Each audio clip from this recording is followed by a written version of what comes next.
Welcome back to I Did This Instead of Killing Myself. Stand-up comedy podcast based in Greenville, South Carolina. It's the week of September 19th, 2022. Like, subscribe. Thank you. NFL Sunday. I'm recording it again. Trying this again. Last week I put on my jersey, said the Packers are going to win, and they got there. Just got crushed by the Vikings. So, whatever. We play the Bears tonight. The Bears suck. If we can't beat the Bears, then whatever. We might as well. I don't know. It's fine. It's early. Overreaction. It's early. Anyway, I'm happy to still be doing this. I'm happy to have another guest on, another repeat guest. We may be running out of people. I'm just going to be honest with you. How many people do you think there even are in Greenville comedy? This is episode 71. So we may more people are coming, more new people are coming. There's more episodes being recorded this week, but there's only so many. Greenville's not that big, So like, if you want to be on the show, DM me. I'll have anybody on. We'll have people that aren't even comedians on. I'm just kidding. We're gonna keep it going, and we will have more recurring guests. And it's no consolation that it is a recurring guest, because this guy that we have today is fantastic, very funny. He was on episode 40 something.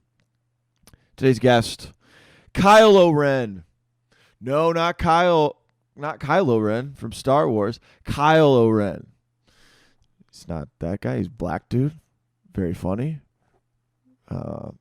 Former, you know what? I'm even going to say that. He is a hilarious comedian. He's about to hit his 1-year anniversary in comedy, and this is the guy that was, sounds like Chris Collinsworth. Now, here's a guy who was funny out of the gate, and I don't know how he is so relaxed on stage. I have some guesses as to how, but he's got a very natural delivery, and he's always super likable, and he's never, like, trying too hard to get the laughs, but he kills so hard that way. Very interpersonal. Since he's been on the first time, he's been booked on several shows, and he's also, getting into some more personal material, just some keeping it real stuff. So, Kyle's great. He's a father. He's a grandfather. Super nice guy. On this episode, we talked about sports. We talked about his background in baseball. That's his favorite sport. And football as well. Talked about some nightmare coaching stories. He had a coach that threw a bat at him. Talked about how he got kicked out of prep school and high school, like twice. Talked about movies, Disney movies. He gives his take on Beauty and the Beast and how Gaston is really a badass. Talked about some other stuff too. Now, I will tell you, disclaimer, this I messed up the audio on this episode. The audio that you'll hear in the interview is only the phone audio. It doesn't sound great, but I still want to put this episode out because it is a great interview. It sounds a little bit like a tin can when we're talking. I'm so sorry, but my laptop crashed. It's my fault. I hate myself. And I'm replacing this laptop soon.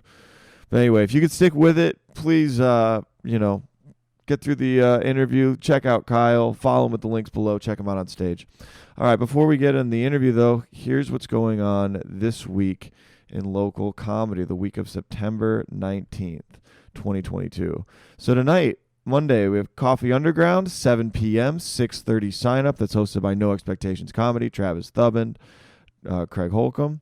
On Tuesday, we have the Radio Room at 8 o'clock, hosted by Bill Ryan or Jeff Thompson or myself. Show up, sign up, get there by 7:30. Also on Tuesday, we have the Art Bar in Columbia, hosted by Patrick Fowler. That's at an 8:30 show. DM Patrick to sign up. Also on Tuesday, we have the Auditorium in Asheville, hosted by James Hare at 9 o'clock show. On Wednesday, we have Swamp Rabbit Comedy, a.k.a. Tom Emmons. His new mic. This is a Wednesday show at 6:30, 6 o'clock sign up, free admission. That's at the VFW Post in 9273 in Piedmont, South Carolina, 112 Sterling Grove Road. Also on Wednesday, we have the Disclaimer open mic in Asheville at the Asheville Music Hall, hosted by Carrie Goff and company. It's an 8 o'clock show. On Thursday, Jokes Out Loud is back at the Comedy Zone, hosted by Brandon Rainwater. That's an 8 o'clock show. I'm not going to be there this week. I have a show in North Carolina, but everybody else will be. So check that out. Standup is on Sundays at 5 o'clock on the Jokes Out Loud Facebook page. On Friday, we have the Habibas All Jokes Aside mic hosted by Dante Anderson. It's a 9 o'clock mic. Come out and support. I was there last Friday. It was awesome. Crowd was really fun. Also, our celebrity comic this Friday and Saturday at the Comedy Zone, Laura Bites. She's an opener for Joe Rogan. She's got 2 shows at 6 and 9 on Friday and 2 shows on Saturday at 6 and 9. Finally, on Saturday, Stone Grown Comedy presents on Saturday Night Live Comedy at the Flat, 8 o'clock show. Queen Momo is opening, featuring Lauren Ansley, headliner Christian Johnson, hosted by David Bakker. Oh my gosh. Come see me host at a restaurant. It's a really fun show. $5 cover. Tickets available at the door. All right. That's it for local comedy. Hope you guys have a fantastic week. Go Packers. Keep chugging along. If you want to be a guest on the show, hit me up. And I hope you enjoy the interview with Kyle Oren. Here it is. How I'm communicating with like family and like you and shit. You know you want a young one? Fuck. just like period. Just like how when I'm just kicking and shooting the shit. Yeah. That's what I want my stand up to be. I got you. Just fucking we rapping and if I say some funny shit, you know what I'm saying, that you can relate to. Yeah. It hit a little harder and shit. You know? You're really calm. Yeah, and that's why I like doing the Inquit because like everybody's just right there and shit. You like Inquit? Yeah, hell yeah, dude. Because like everybody's just like right there. That's true. They are right there. Yeah, but I'm not afraid of them. Dude, I'm afraid of Inquit. Really? What's up, people? Kyle Red. Yeah. What's up? We're just rolling right into this thing. Yeah. But Inquit Art Gallery. That's the show hosted by Ken Wood and Thaddeus, whatever his name is. Yeah. Yeah, man, that's a great little show. But I'm a little intimidated by that one, honestly, because I don't know. I mean, the reason I was tripped out by it was because like the people that go to the show, it's been a smaller turnout, and a lot of the people have heard my material before. So the few times I've done it, I feel like and that's another reason I kind of wanted they're to just right there. Make my shit kind of like conversational and shit, so I can just have different shit. You know what I'm saying? Just regular. Dude, I feel like you've always been pretty conversational with your stand-up. I think so, bro. Like it's super chill. I just want to improve on it. It's like it's hard. So when you say improve, you mean be it more like even just more so shooting the shit? Deeper cuts and shit. Deeper cuts. Yeah, bro. Like deeper cuts. I can expand on a lot of jokes and shit that I've got. Yeah. I just haven't. Yeah. I remember I talked to you at Comedy Zone a little while ago, maybe a few months ago, and you said, man, there's so much stuff that I haven't even started to get into. Yeah, for real, bro. What kind of topics are you wanting to get into that you hadn't touched yet? I guess kind of topical shit, but also just kind of in the moment kind of conversation. Like, kind of improv, I guess. Improv, yeah. So I guess it's funny that that's the book that stood out. Oh, yeah. He was pointing out the book, the Second City book we got here in my place. Copyright claims. I don't want to get my guy in trouble yet. What's that? I said copyright claims. I was going to hold the book up. Oh, no, you can. I don't care. I think they'd appreciate the promotions. This is a book my parents got me that was for Christmas. I don't think my parents know what to get me anymore. Actually, you know what? My parents don't have to get me anything. I'm 33. Like, I don't know if I should still be getting Christmas gifts for my parents, but that was a book they got me, and it's about the Second City in Chicago. At the time, I thought it was like kind of a silly gift because like that's improv, not stand-up, and I don't know if they knew the difference exactly. Yeah. But it's a good book, man.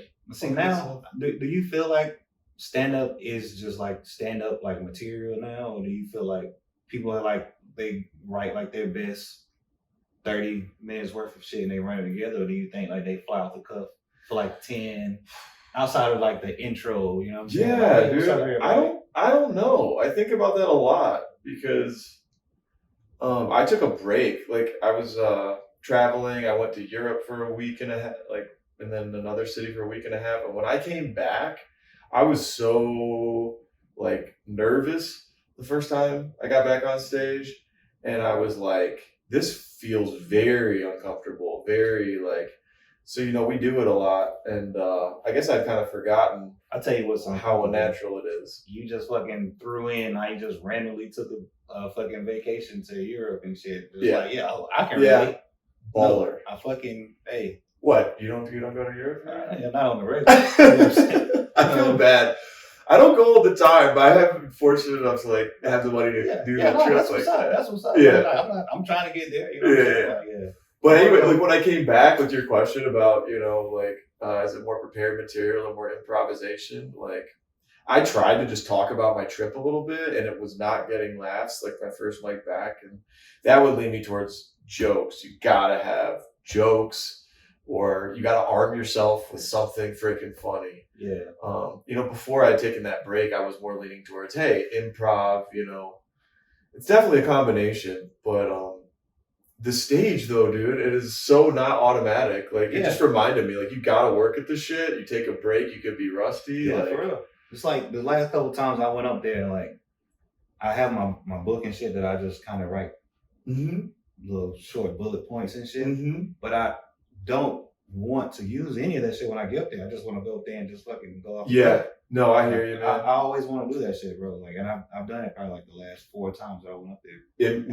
More improv off the cuff. Just kind of just bring shit with me that I thought of that day type shit. Yeah. I mean, for sure, dude. And honestly, like it was a good example because you were there at the Comedy Zone last week, Thursday. So this was after I gotten back. So I had a rough show the night before, and then we were all together at the Comedy Zone. Yeah, that was my first night back too. Like, and bit this month. You know what I'm saying? Like, oh wow, so you had a few weeks off. I was gonna come on my birthday. My birthday was the 4th, so I was gonna come on. Happy birthday! Appreciate it. Yeah, but the spirits.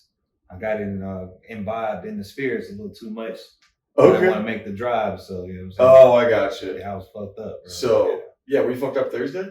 Yeah, hell yeah. Really? No, not just Thursday just passed, but my birthday. Oh yeah. My birthday was on a Thursday too. So yeah. I was like, I'm just gonna go birthday on and shit. So yeah, but didn't make it. Yeah. Were you nervous at all coming back? No, hell no. I'm not. I wasn't nervous about that. I don't want to go up there and like forget what I'm about to say. So that's another reason I kind of just for sure because not trying to sound like an ass. I don't go home and like practice or you know what I'm saying. I just say it in my head a lot. It's fucking It's funny to me. I'm gonna throw it out there type shit. Yeah, no doubt. I mean, that Thursday show was kind of like the opposite of what you were saying though, in terms of prepared jokes because it was all black audience or mostly black audience. I thought different actually. It was different. It was like I've done black crowds and shit. You know. Yeah, me too. But it had been a while for me though, and I remember like the lady, she was giving strong, drunk crackhead auntie vibe. So yeah, I know you know what I'm saying. That kind of vibe you've been around, but like she definitely reminded me of my auntie. Really? And she was a crackhead. Yeah. So I know. You know what I'm saying? But like, that was Tech's mom. You know, Tech, our favorite server. Not her. Oh. No, the other lady. You know what I'm saying? Not the lady that left with Tech and them. The one that's in the corner with the fucking attitude and shit. She was saying it was her birthday. Oh. Yeah. Okay. So were there multiple birthdays? I thought it was Tech's mom's birthday too. I knew the ladies that were over in the center. Okay. So I was talking to them. Yeah, they were cool. The lady in the corner, like, yeah. Black people are black people. Yeah. What's that? She was black people and goddamn. Like she was just like she left about 5 minutes after I got off stage. Okay. Yeah, she left out. She was with the white lady. Okay. I don't know the white lady and shit, but she was with her and shit. I gotcha. That was a great experience though. I feel like for the college. Tech's mom was actually involved with just about everybody's jokes. Yeah. You know what I'm saying? Everybody came on stage. There's like, shout out to the birthday lady. She was being like fucking responsive and shit. Yeah, she was. But they were also simultaneously like interrupting punchlines and stuff. So like if you kind of went in there with like your normal shit and didn't like go off the cuff at all, like you were gonna be screwed. Oh yeah. That's like a lot of people acted in the moment and like rose to the occasion. Like I thought Bill did great. I mean, you always do well. You did well. I like Bill too. Yeah. Me and Bill's supposed to be in a little roast thing this weekend. Oh yeah. Hell yeah. Yeah, I'm in that too. But oh shit. Then I gotta try and roast Liz Park, man. Nah, bro. Oh yeah, good luck. Yeah. No, I know, dude. She's gonna gosh, I gotta really write some shit. I can't half ass this because she's gonna come ready to just tear me up. Yeah, I see. Am I the only black guy in that shit? I don't know. We have to check the poster. I'm gonna get the Well, Bill's fucking smart, so he's gonna say like some fucking quippy type of shit that's gonna be. Are you and Bill roasting each other? Yeah. Hell yeah. Oh. One against Bill and shit. Well, this won't come out until after that goes on. What are you No, thinking? What are you thinking to roast Bill? I don't know, man. I like Bill, bro. Yeah. It's like he's already like a gay Taylor and shit. Bro. He can get on top of it. It's like Rumpelstiltskin and shit. Yeah. Nah, I don't know, bro.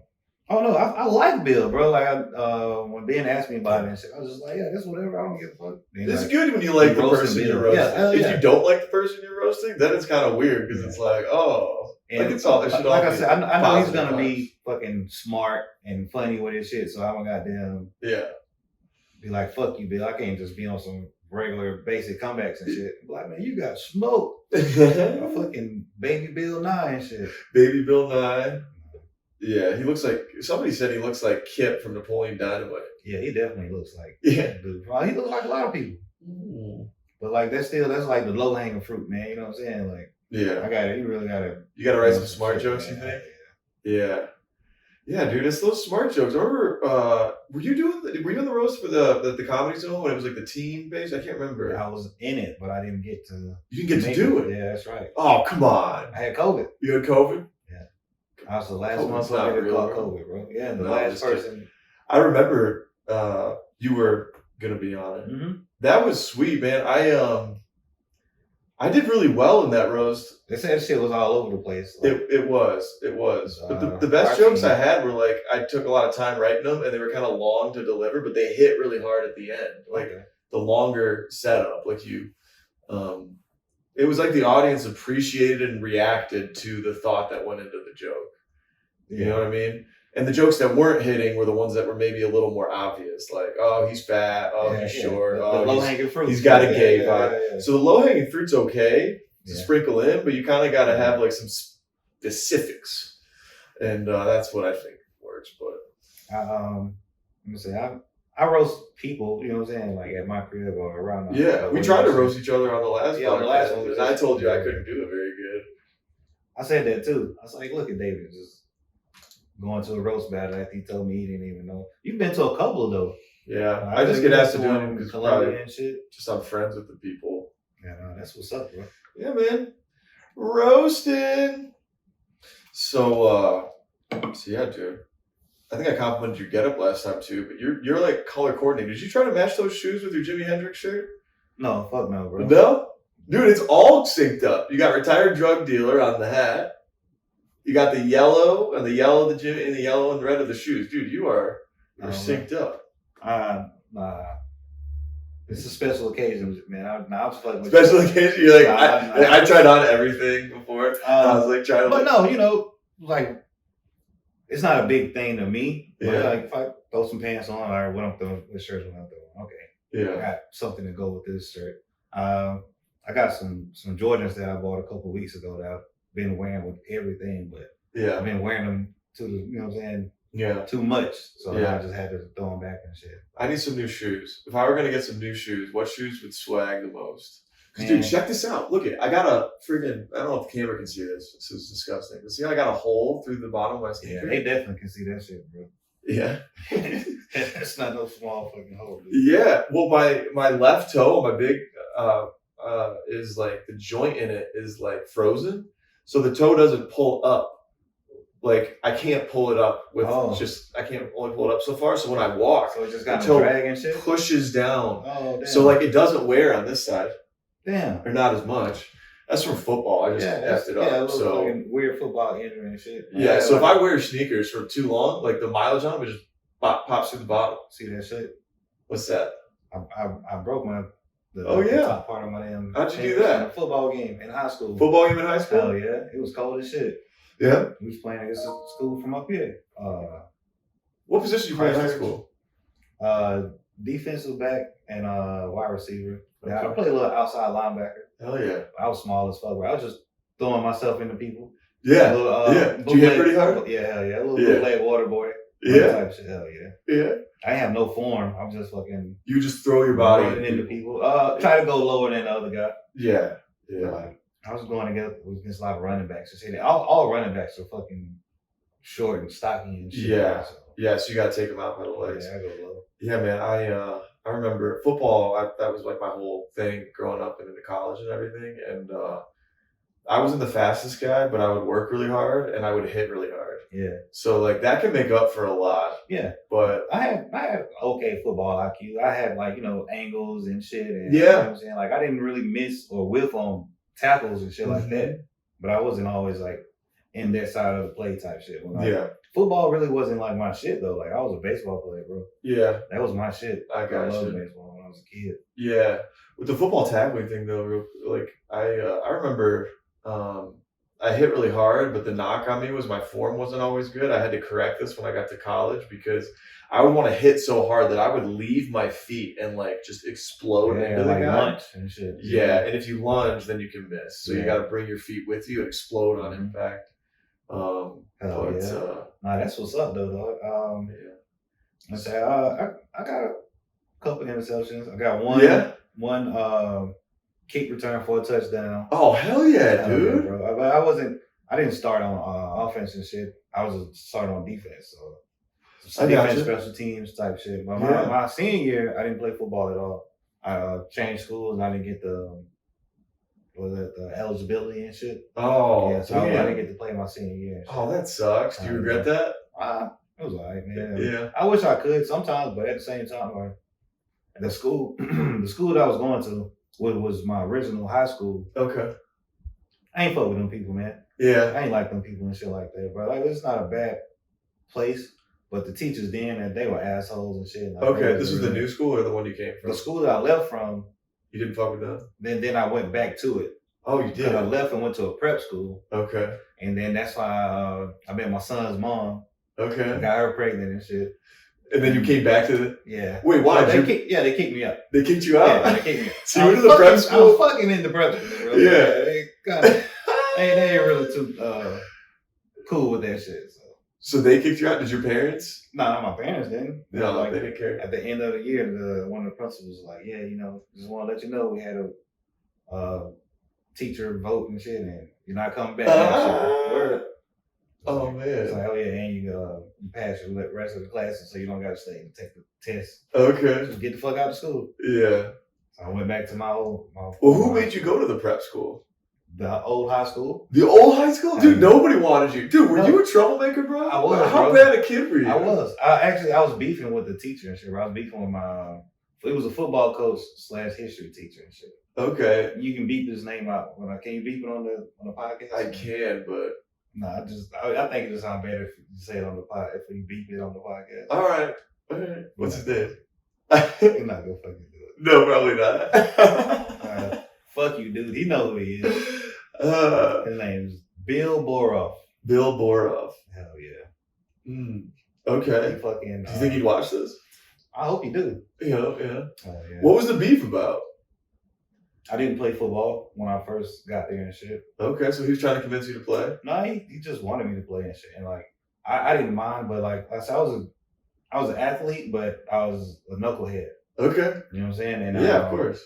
I had a smart mouth, but they had smart mouths at me. You know what I'm saying? It's just kind of back and forth and shit, bickering. But it's like I tell people like I was beefing with a grown man in 10th grade. You know what I'm saying? Like he was real we was real life enemies and shit. Yeah. Like I didn't like that dude. Yeah. He was a teacher. Yeah. That's crazy as fuck. That's really immature about him. Yeah, facts. Because like he's my history teacher and he failed me out of his class and he told me he was gonna fail me out of his class. So he had a bias. Yeah, facts. So yeah, man. I had this one coach that I kind of beefed. I mean, I was so respectful though. Like I never fuck him. Talk back and stuff. But yeah, man, and this was a college coach.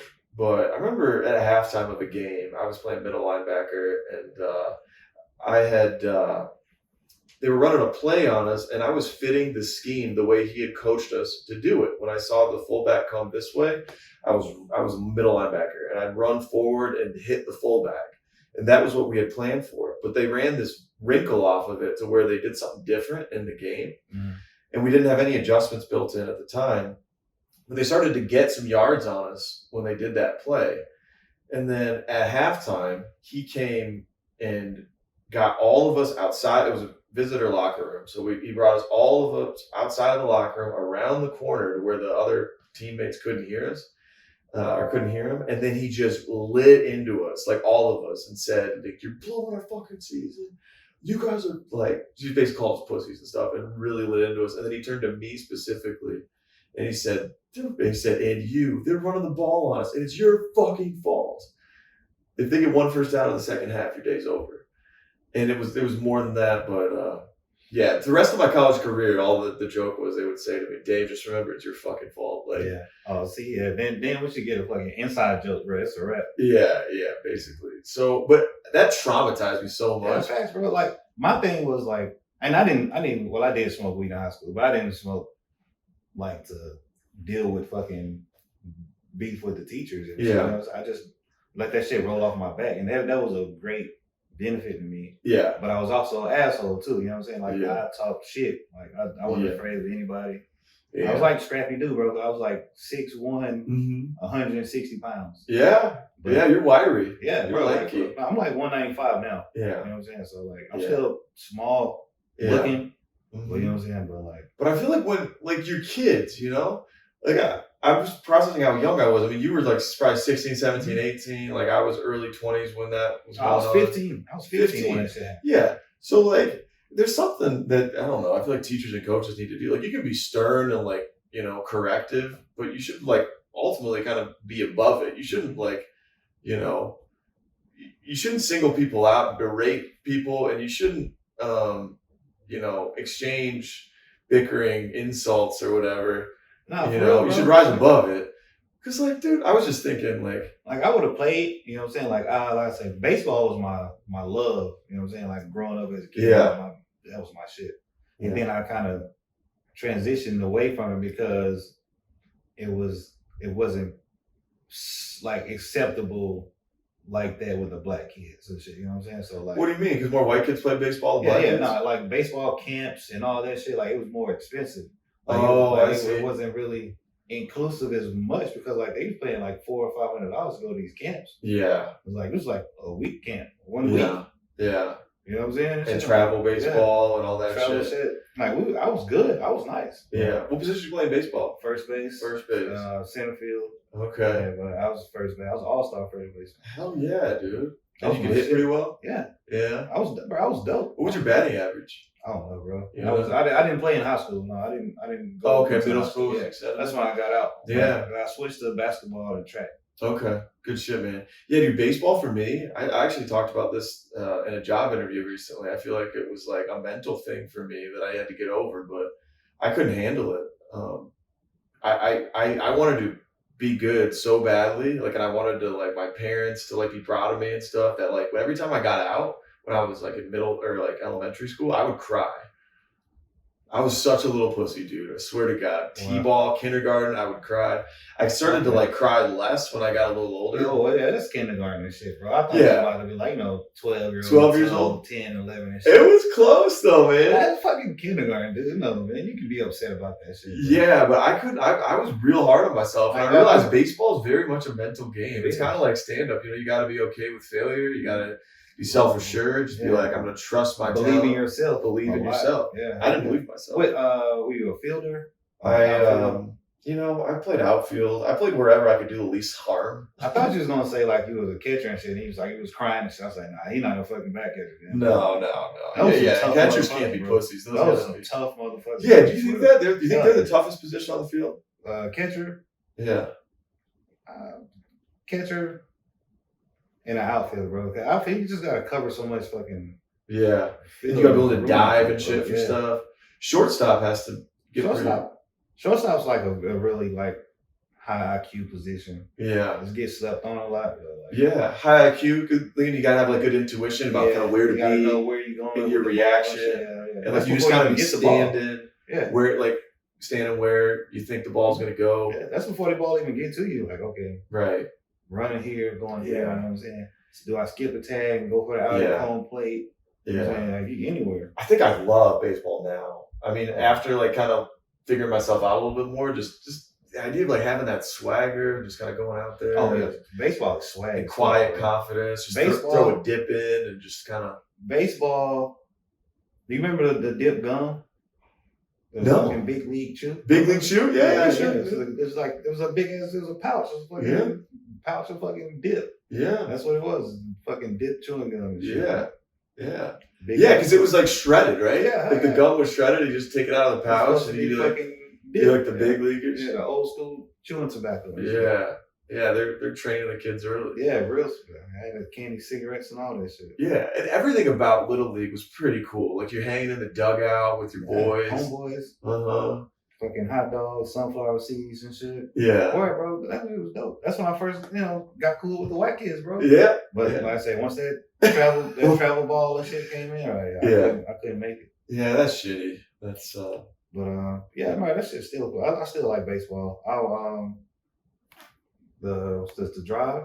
Yeah, have you gone to games? I haven't, man. I'm trying to catch a drive either, game. I want to go to a drive game. I want to go to one of the hockey games and shit when they come back. Yeah, I've been to one Swamp Rabbit Yeah, game. That was when I first moved here. I had a date and when I was with Swamp Rabbits. Yeah, I want to go check one of that shits out. Yeah. I like sports. You know that the minor league hockey games. That's actually one thing that makes me want to drink again because I obviously don't drink alcohol anymore, but that's a good memory I have. Like like a lot of minor league hockey teams, they'll have like the $1 beer night or whatever, and you just try to load up before the third period because they usually stop serving right at the third period. Okay, I didn't know that. Yeah, then you're like double fisting, or you get as many as you can, and you're crushing a hot dog, and you're just, and it's just I don't know, something about the environment in the arena. It's like cold, just because of the rink and stuff, and you got the cheesy games, and you're there with friends or coworkers. Such a good vibe. So the beer makes it even better. But I definitely want to catch one of those shits. I want to catch one of those shits, and I want to catch a drive game. Yeah, dude. I went to the drive. They modeled that stadium after the Boston. Yeah, because they're like a minor league version of the Red Sox. Yeah, I think they got a green giant in the outfield. Oh shit. Yeah, I think they do. Yeah, I think they do. Yeah, we ought to get the comics out there one time. Yeah, just take a fucking night off of stand-up one night. Man, we should take advantage of even just saying we're comics and shit. Just go to the drive. The upstate. Comedians of Greenville and shit want to come out here and check the game out. One of the comics I like, Joe List, he actually had a segment that he put out. He put out a YouTube video, and he shadowed a minor league baseball team and signed a 1-day contract and played. I guess I didn't watch the whole video, but he played with the minor league baseball team. Bro, I like baseball and shit, bro. But like I say, minor league baseball. Have you seen the Savannah Bananas? No, bro, that's a team. Yeah, it's a team. Like I'm trying to think what they even remind me of, bro. Yeah, it's like fucking. They like rock and roll, fucking TikTok. Yeah, and baseball and shit. Like they'll stop. They'll do like a dance segment in the middle of the guy about to pitch. Really? Yeah, bro. They do a whole little fucking dance, or they'll do some kind of dance or something going up to the players. Will? Yeah, hell yeah. Both teams. The players will dance going up to the plate. They'll do a dance, or like they have their own music. They'll do like a trick or some shit with the bat, or all kind of just crazy shit. Damn. But it's a minor league, so they just trying to, have their fans and shit. They're trying to get fans. Yeah. They don't give a shit about. But like they're like really big, on TikTok and shit. I watch them on TikTok. Yeah. So shout out to the Savannah Bananas. Yeah, they don't give a shit. Yeah, I want to go check one of them out too, bro. Yeah. Man, I hope baseball attendance keeps staying up because, for a while there, I remember, years ago, they were worried about, people staying engaged with Major League Baseball and, finding people, making sure they fill up the stands and stuff. Bro, I know how that shit is, but you know what? Because now, my favorite sport to watch is soccer. Really? I love soccer. I can't get on board with that yet. I love soccer. And the World Cup is coming here. They're playing here? Yeah, 2026, I want to say. Where are they playing at? They're going to be in California. Arena? They're going to be in Atlanta. Okay. They're going to be in California. They're going to be in Mexico, you just mean the United States, not Greenville. Yeah. Okay. Yeah. Well, they got selected to host the World Cup. Okay, hell yeah. So they'll probably do it at the Mercedes-Benz at the Falcons field? Maybe. I don't know where. That's a lit stadium, bro. Yeah, oh yeah. I go to a reggae event outside, it's right outside there. Okay. It's called the Igloo. Okay.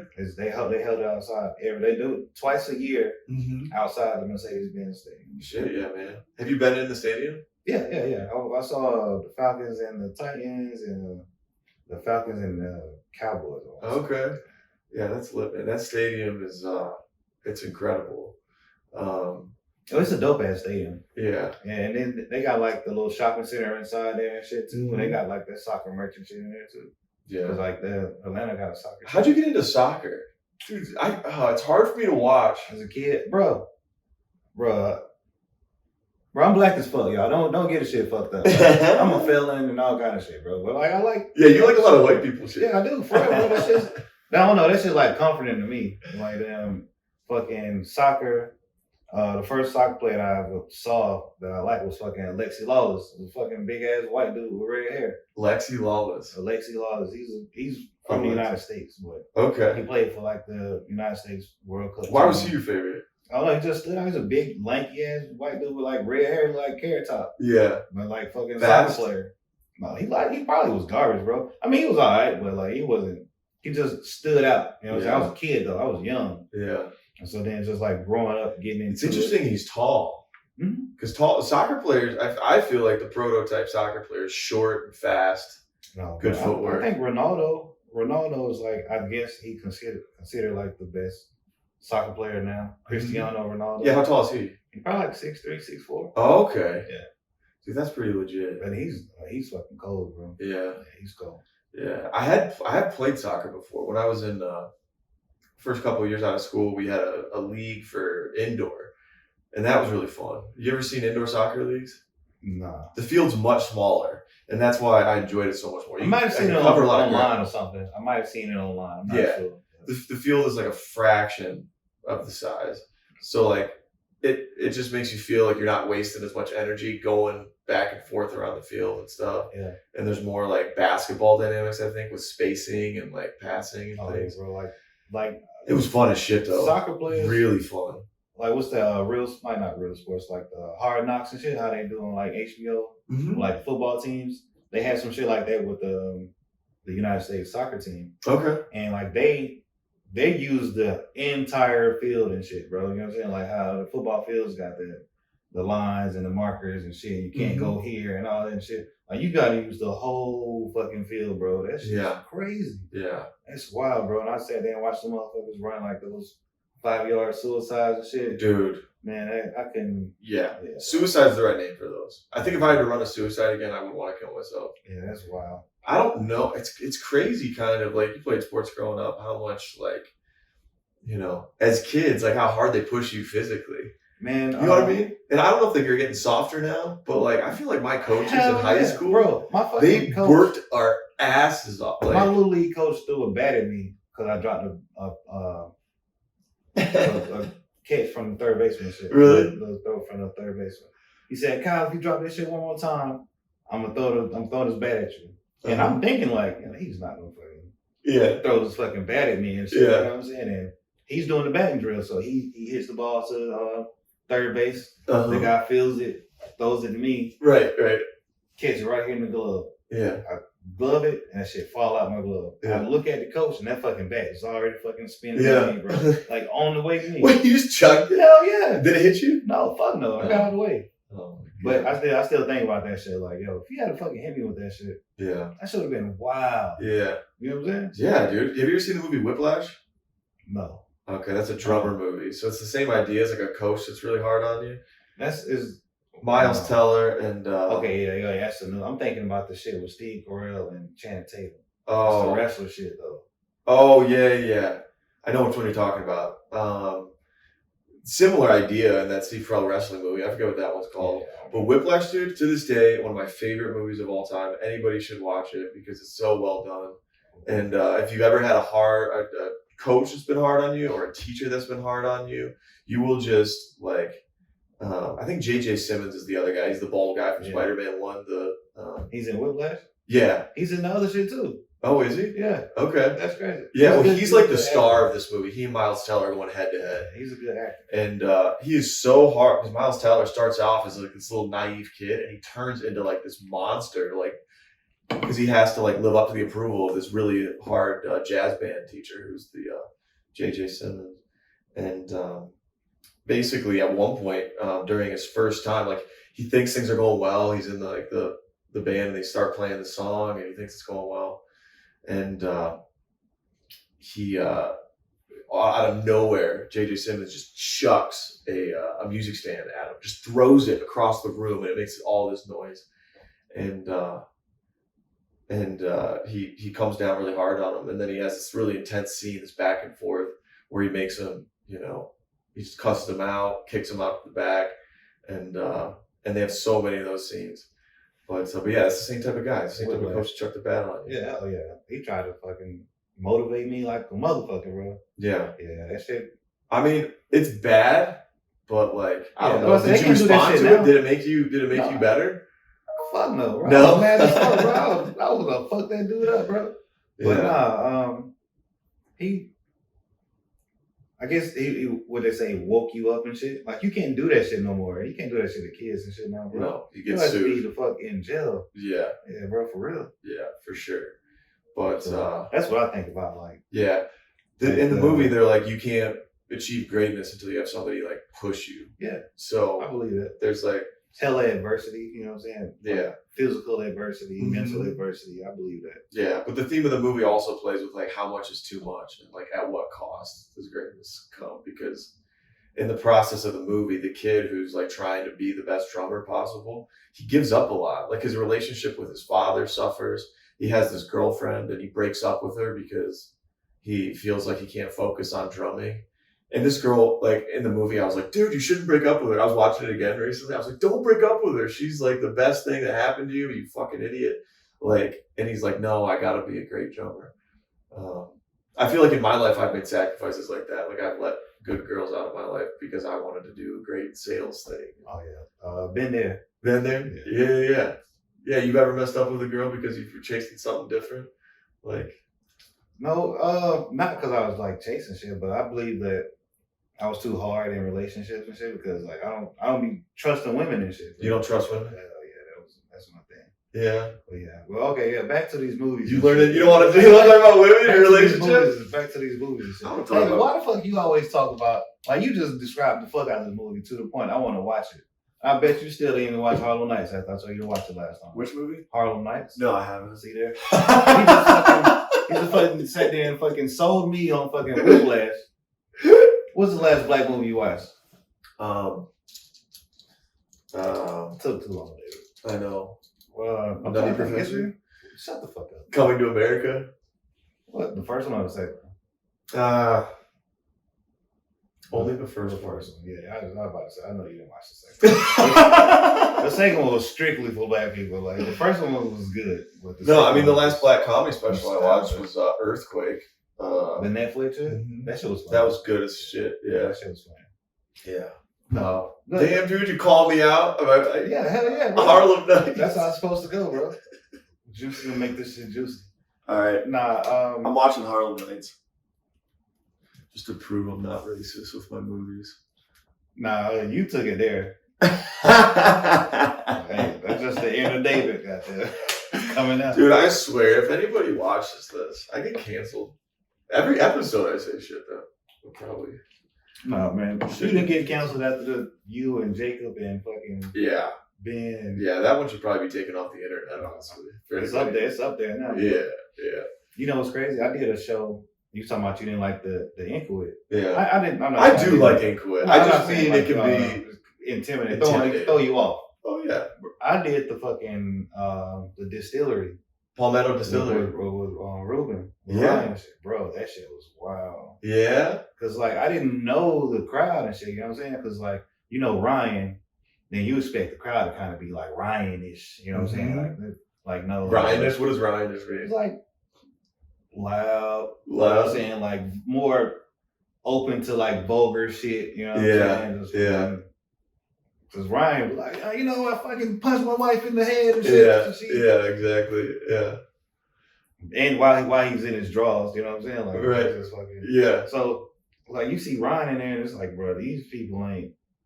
None of these motherfuckers came in here fuck with Ryan. Like, these motherfuckers. They weren't laughing much? No, it's not that. It was like, they were just old, bro. Like, everybody in there was like 70. Oh, shit. Yeah. So, what'd you do? How'd you adapt? Or did you just go with your shit? I mean, I just kind of. And I made sure that I was making jokes, like having a punchline type shit instead of just like I say earlier, like conversational wise. Mm-hmm. Like, because Jacob went I don't know. Well, Jacob went first, then I went, then the people from Tennessee who was like the headliner and the feature and shit, they went last. Yeah. But Jacob said he didn't do well. Well, he said it, but bro, it was rough. It was rough because I was like, I thought they was gonna fucking love Jacob. You know what I'm saying? Yeah. They looked racist. You know what I'm saying? So it's like Jacob's racist. He's really he's with his people. No, I think Jacob. Like if you take his things literally, then maybe the crowd was just misinterpreting. No, he actually lost them on a feminist joke. Well, it didn't have nothing to do with like no race, none of that shit. Oh yeah, he doesn't really have a lot of races, more the feminist shit, but like he did a feminist joke. It's tight.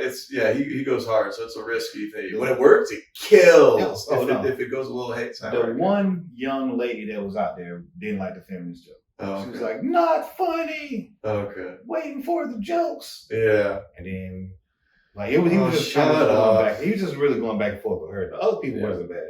Word. So then I came and I went up. I was nervous as fuck, bro. Like I ain't gonna lie to you. Like I was nervous because you ever seen Radio? Yeah. The movie? Yeah. These were the people that was picking on Radio. You know what I'm saying? Like these were the people that was picking on Radio. Bro. All of them. They're just older now. You know what I'm saying? So like, dude, I can't believe Cuba Gooding Jr. played a mentally handicapped guy. I knew Radio. What's that? I knew him. Wait, was it based in South Carolina? Yeah. Oh, dude, I didn't know that. Yeah. He Radio was like at the same school that Chadwick Boseman went to. Okay. Yeah. Dude, there's got some celebrities at this school. Was he cool? Was he a cool guy and supported by the? Yeah, he was. I knew him through track and field. Okay. You know what I'm saying? Like he was the grounds man at the. Didn't he stick around the school for years? Because I remember the movie Radio being set like in the 60s or something. Yeah. Or 70s. Yeah, it was like. So he's older now. Oh, I think he's passed now. He's passed. Okay. Yeah, he's passed. But he was an older guy when he was in high school. Yeah, he's probably like 50s, 60s. Okay, that's cool. Yeah, that's cool. So the students like him. Yeah, everybody knew him and said, "I was like, that's Radio. That's Radio." Yeah. So then it's like Radio got a movie coming out, and Cuba Gooding Jr.'s playing. I was like, "Get the fuck out of here!" Yeah. Did they shoot at your school? No, fuck no. They shot at the school that he went to. Like I went to Lawrence. Oh, okay, so he moved schools to work at Radio. Worked for he worked at the school where the shit was based at, the movie and shit. Okay. Yeah, he was the groundsman there. All that take place in Anderson. Oh, I got you. Yeah. So that's all that shit's in Anderson. Oh shit. Okay. So all the racist, insensitive people in Anderson, that was the crowd. No, they got him in Lawrence too. They got him in Lawrence too. They got him in Lawrence too. Yeah. I told you about that shit last time, like the movie Burden. Burden? Yeah, it's a movie that came out like 2 years ago. It's based on the town where I'm from. Oh, okay. It's like fucking my town is known as being the only place in the United States that got like a Ku Klux Klan museum. Active? Oh no. And a redneck shop. Like it's the world's only Ku Klux Klan museum and redneck shop. Do you think there should be a Ku Klux Klan museum? If like historically, if they have somewhere where nobody has a problem with them putting it there, I could put it in DC. I mean, I kind of think there should be a museum of some kind, as long as it's like it'll go both ways because people are gonna link that back through lineage and shit. You know what I'm saying? Because you could just if you put it up there and just talk about the Ku Klux Klan, then it'll be like, okay, you learn about the Klan shit. But once you go under the hood, yeah, you got start names fucking and shit. Ancestry and yeah, shit. Because that's not that. People are like, well, I didn't have shit to do with it. Yeah, you come from it type shit. You know well, I asked that question because like Holocaust memorials exist, mm-hmm. Holocaust museums exist, and you can still go to Auschwitz and see the gas chambers, and like it's a horrible mark on history, but at the same time, it's necessary for it to still be there as a reminder of like never go back to this again. So I mean, on the one hand, like. Fuck it. Who's want to go to a Ku Klux Klan museum? Like I'm not that interested in it, frankly. But no, it was very much like a shopping center, bro. Really? Like it was like not even like that. It was a bad museum. It was just like they got some. Oh, that's kind of fucked up. They got old robes and shit, but they just sold like shirts of Confederate flags. That's a really bad symbol and shit, bro. I don't know, and I don't get the whole thing about the Confederate flag shit. I'm like, why do you still want that? Yeah, but I live there, bro. Like 5 minutes walking from my house. You know what I'm saying? So like I grew up with that. Did that traumatize you, bro? No, bro. I can tell you, bro. Like I just let that shit roll off. Yeah. I mean, I grew up around it. Do you ever like have a chip on your shoulder? Like, all right, motherfuckers. Like, yeah. Like I still have a chip, but it's not like it's not a personal chip towards anybody. Absolutely. You know, so I can point it at somebody. But you can be like, I came from a harder time. Yeah, fuck yeah. And like I associate that with like how I'm gonna overcome that shit. I don't know like whiny shit or no extra, you know what I'm saying? Give me stuff or whatever, like because of it, but yeah, like I'm humble, you know what I'm saying? Like I don't come from like, you know what I'm saying, like well off parents and shit, but like everybody worked. And it was like times people, you know, ask for like handouts and help, or it's more like, let me hold this and I'll pay you back over a pay period without having to go through a loan, right? Which is gonna be like fucking 13% or whatever. Yeah. When it was like, you know, keep it in the hood type shit. Yeah, for sure. Yeah, man. I don't really have any connection with my ancestors. No. I don't know. We went to the Netherlands. And that's what I am, like Dutch. I'm basically 100% Dutch. I think my mom's 100 and my dad's like 90 something. And we got off the train. This is when I was in Europe. We got off the train in Amsterdam, and I was expecting to like get off and like maybe see some people that like kind of looked like me or like whatever, and like seeing if there was any similarities to like how my hometown of West Michigan, which has a lot of Dutch people, and it wasn't anything. You didn't like. They didn't see anybody? No, not really. And then like we went out and like everybody's smoking weed and you know, it was cool. And then I saw like a bunch of dudes in soccer jerseys, the Netherlands soccer jerseys, all orange, and they were in this town square and they were shit faced, just, you know, being rowdy and like clowning around and just being idiots. And I was like, yeah, maybe that's where I get it from, like the public drunkenness thing. Yeah, they're kind of big on that shit. I was like, yeah. Dutch. But it didn't look any different than any, like, you know, predominantly white community anywhere in America. It wasn't like, I don't know.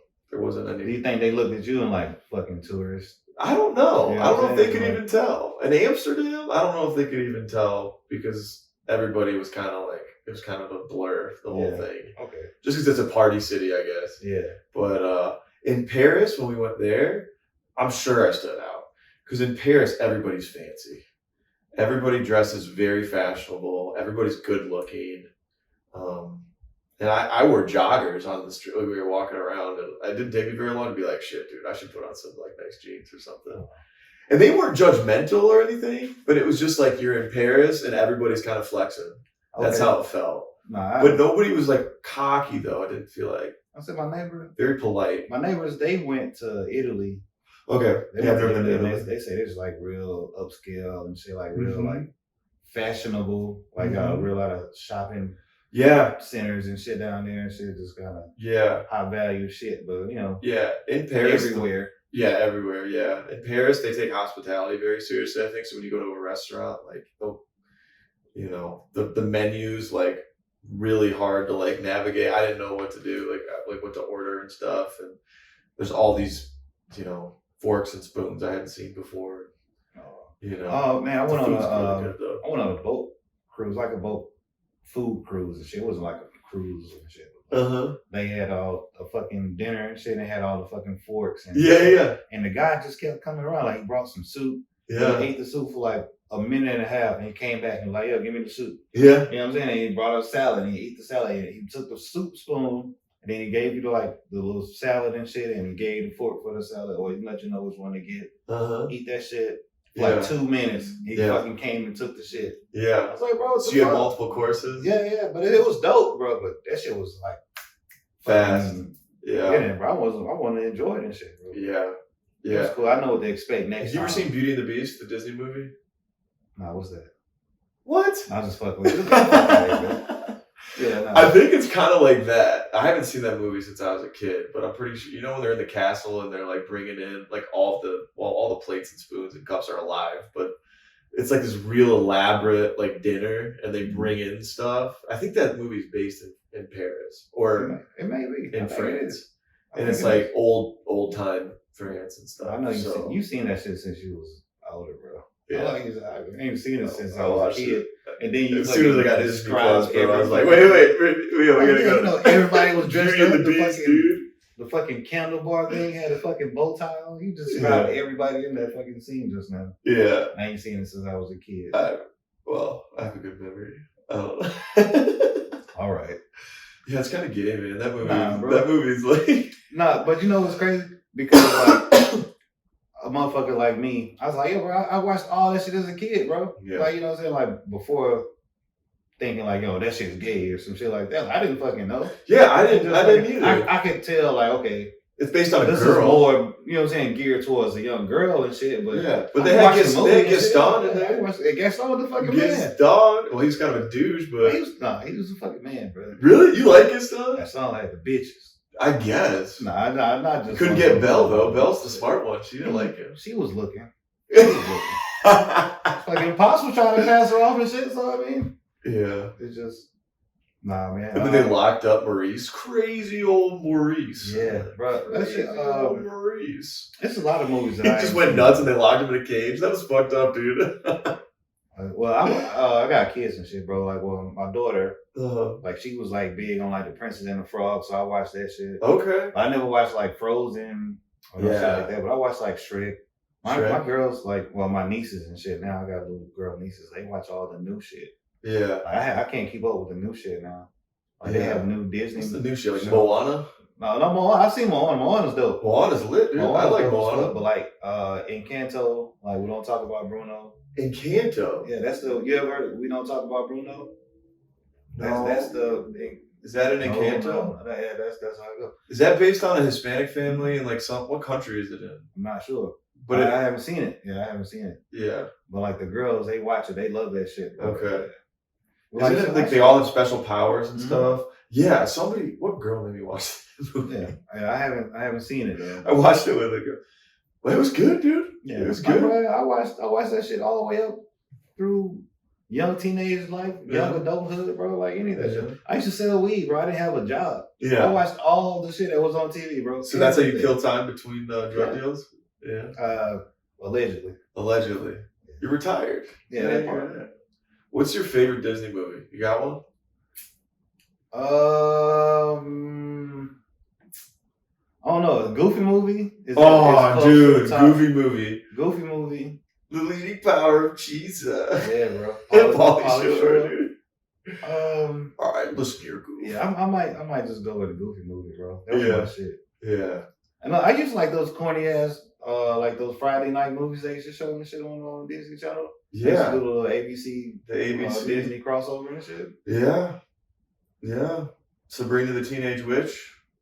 I watched that shit. I watched that. Sabrina, Family, Full House. Full House. What's we used to call it Family Matters. Steve Urkel. Steve Urkel? Is that Family Matters? Yeah. He's called Steve Urkel? I don't know. Fucking Urkel. Do not do that. Yeah, we just call it the Urkel show. Cause that's what it turned into, man. He took over that show. He was just supposed to be like a one-off. Dude, was he a comedian? I'm curious. I think he'd be funny as shit on stage. He kind of got a little Bill energy. He plays in actually one of my favorite movies ever and shit. What movie? It's called Who Made the Potato Salad. Who Made the Potato Salad? It's fucking you would be hard pressed to find that shit now, bro. But like, I bet you could get it on Amazon Prime. You maybe, but I doubt it, bro. What's it called? Who Made the Potato Salad? Who Made the Potato Salad? Bro, Is this a predominantly black movie? Yeah. Okay, I can watch it. Get my credit. Yeah, bro. If you tell somebody you watch that shit, they're definitely what they say, invite you to the cookout and shit. Like, okay. Yeah. You get the invite if you've seen that. So Urkel was in that? Was he like the lead? He was the lead. Okay. He's a cop from like Boston or some shit. Okay. Maybe Boston or maybe like San Francisco. I'm not sure. But like he's engaged to like this girl whose dad's like a Black Panther and shit, former Black Panther. Okay. Everybody's like strong black, but like really they're black, you know what I'm saying? Like they ghetto black, you know what I'm saying? Right. So Urkel doesn't fit in with that shit. At all. No, fuck no. He don't fit in at all. But it's hilarious, bro. Yeah. And we had a guy come up here a couple months ago, D-Ray Davis. D-Ray Davis, yeah. He's in it. He is? Yeah, he's in it. Oh shit. Yeah. So this isn't that old of a movie then, is it? Maybe. Well, I guess D-Ray's been around a while. Yeah, maybe 2008, 2009. Okay. It's sad that that's kind of considered old, though. Yeah, 2008, 2009. How old are you now? 14. That's 14 years ago. Yeah. How old are you now? 37. You're 37? Yeah, hell yeah. I just turned 37 in August. I'm younger than you. I was about to say, what, 42? Me? Yeah. Oh, fuck you, bro. I'm just fucking with you, bro. No, I'm just kidding. Nah, you were like 31, 32? I'm 33. Okay. About to be 34. That's what's up. Yeah, man. I got some moisturizer. I gotta drink more water. That's the thing. Bro. Talk about this when we start. Water's the shit, man. Mm-hmm. I say, I do. You know what I'm saying? I drink my alcohol and shit. And shout out to you not drinking your shit, bro. Oh, please. It's fine. Nah, bro. It's I'm convinced the alcohol thing, I appreciate when people say, like, oh, man, good for you. I think almost it's like, I'm thinking now I should have, like, a different response to it. no. I mean, I should be like, bad for you, because, like, I'm happier without it. Like, yo, you the pussy. You're still then dependent on it. Yeah, no, it'd be Like, good for us. How about that? it'd be like, Join the club. yeah, good for you not eating poison. Like, bad for you for eating. I don't know. No, man, I don't judge people that still drink, but if you can get to a place where you're like ready to quit and you like, do some research and maybe read the book that worked for me, like if you can just get to the other side, being like from a drinker to a non-drinker, it is so much better on the other side. Yeah. Oh my God. See, I'm definitely. You can find out more about it. I did all that shit, bro. Like you're not a heavy drinker. My party time was in the military. So I was in the Army, bro. Yeah. Like I was an alcoholic when I was 18. I joined the Army when I was 17. Yeah. So I was at my duty station. I was 18 years old, bro. Yeah. Yeah, man. It's there's a season in life for it. Mine was college when I went off the rails, and then it delayed into my 20s of just being really immature. But yeah, like I had one of those. Just my body could take a lot more. Yeah. You know what I'm saying? Like I didn't go outside my range either, though. You know, I knew what I could drink and what would make me feel, how it would make me feel and shit. Like I would always drink. I would always throw up if I drank vodka like warm and shit. If I ever drink like hot vodka, I would always throw up and shit. Yeah, so you kept it together. Yeah. But still, I learned from that shit. But like now, I don't drink any of that shit. But I used to drink like gin, bro. I used to drink gin. Yeah. Like nasty gin too. Not like the exquisite gin and shit that you get in fucking Paris and shit. Yeah. Nah, like what? Paris. Paris. Oh yeah. Nah. That shit was $3 for the pint. No. Yeah, bro. We used to go to in college, we would drink the cheapest shit. So like Skull vodka was what we get down south. Do they have that? I know they have it in Florida. They had a shit called Zimkov. Okay. Yeah, bro. That shit is. Yeah. I don't even know what that shit looked like. We used to get like pints and like sneak it into the movie theater and mix it with soda and just crush it. And like, it was fun at the time. My homeboy did that shit at Six Flags. You know Six Flags? Yeah. He drank a Crown and Coke. But he literally poured out like 3/4 of the Coke and just filled it up with Crown and shit. Yeah. And drank that shit and then got on the roller coasters, bro. Did he throw up? Hell yeah. He did? We were kids then, bro. Like, he was like 17. Yeah. Yeah, no, I didn't. I will drink, but I'm not like a big. If I know I'm going out, I'm not gonna drink crazy. You know what I'm saying? Because that's just not. I don't rock like that, bro. Like, I will drink, bro. Like I do that and shit, but like, no. Yeah.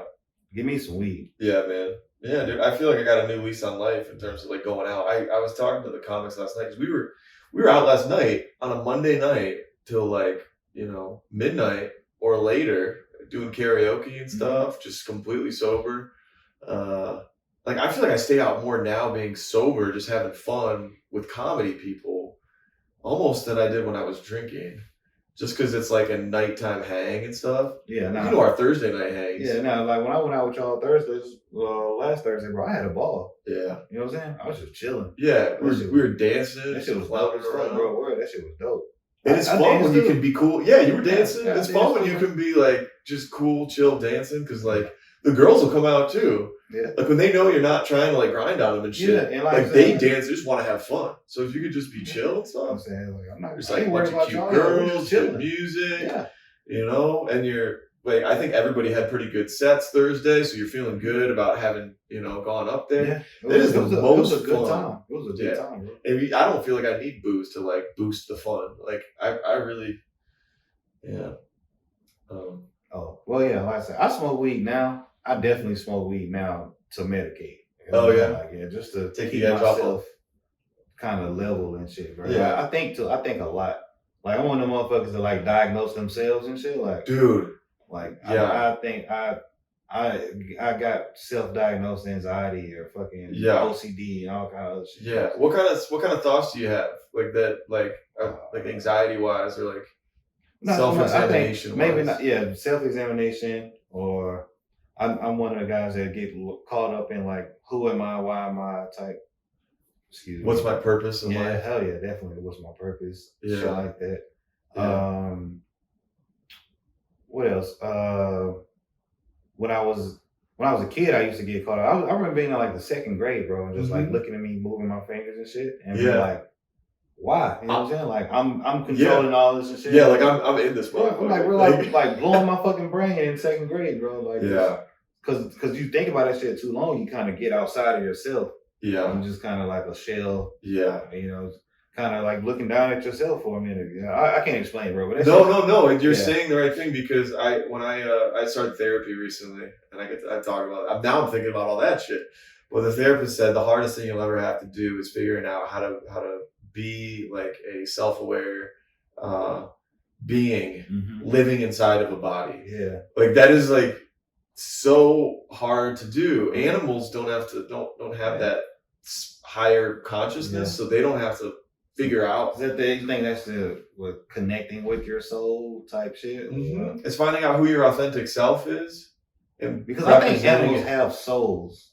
I do too. I think animals have souls. Too. But I do too. I feel like a lot about... That's why I think it's like a fusion. You know what I'm saying? It's like part soul, part enlightenment type shit. You know what I'm saying? Like, you come to like an understanding with your mind. And like we're definitely smarter or have some kind of higher level consciousness going on. But I agree, man. I think animals, like, especially since doing stand-up, I think has helped me notice it more, because you have to be in tune with the energy in a room. But like when a dog comes up to me, I feel like I can kind of like just chill and just like I can relax, and I feel like the dog can kind of pick up on it a little bit.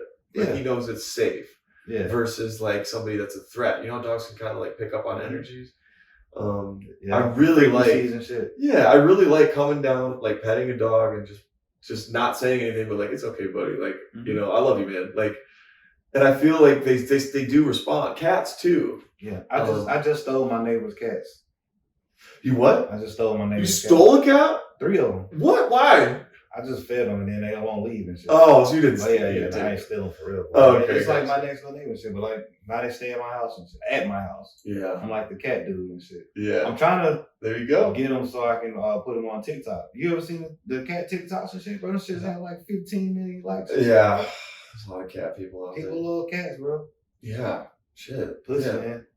People love pussy. People love pussy. Yeah, of all varieties. Dude, I remember during the pandemic, I was living in Atlanta. And it was just me at my place there. And what's that? Shout out to Big Baller David. I got a second place. I have a second condo in Atlanta that I rent out. Yeah, whatever.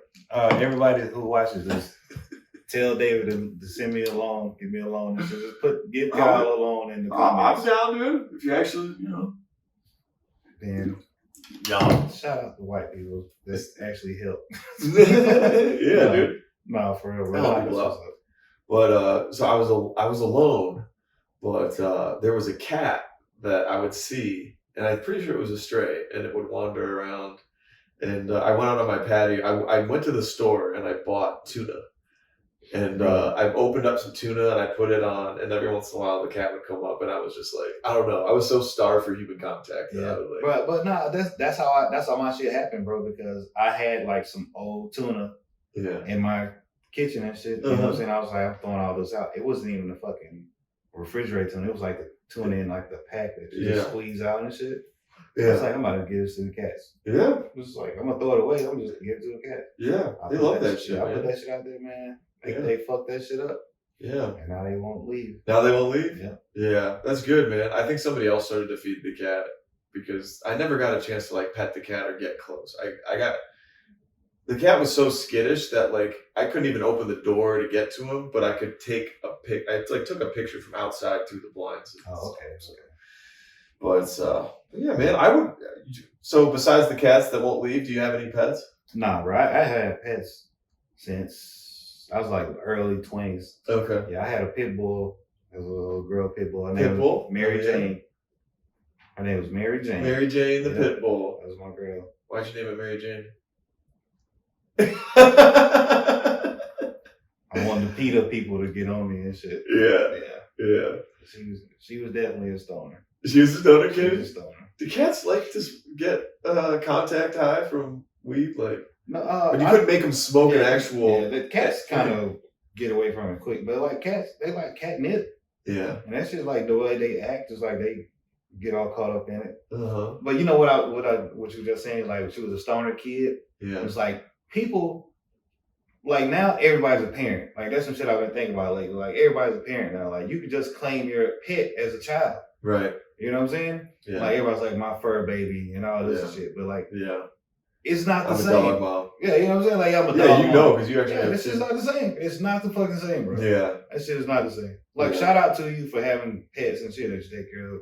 Like these motherfuckers just cause you buy your dog a polo shirt. Yeah. You know what I'm saying? Like, bro, Yeah. that's still a damn dog. And I feel like, babies are a lot of work. I Bro, don't what know the from fuck? experience. Yeah. What was it like raising? How many kids do you have? 2. 2 kids. What was and, it like? and a grandson now. And a grandson. I Yeah. got a grandson. What was it like raising your 2 kids? It was different, bro, because for one, like, you know, I took like the parenting adventures and shit that I experienced with my parents. Mm-hmm. You know what I'm saying? And like, I was like, okay, well, I'm not gonna do any of this shit. You're not gonna fuck up what they fucked up. Yeah, and they were parents. You know what I'm saying? Like, Well, every parent makes mistakes. Disciplinarians and actually emphasizing the wrong shit that I felt like. Right. You know what I'm saying? Like, I wasn't like out here running the streets and shit. Like, I needed guys in the school. You know what I'm saying? Like, I needed a reason to make me stay in the school. Yeah. And like, I was in honors classes. Mm-hmm. You know what I'm saying? Like, I wasn't like, bragging shit. I was like the dumbest motherfucker in the smart class. Right. You know what I'm saying? So it's still like a B+, you know what I'm saying? Like, yeah.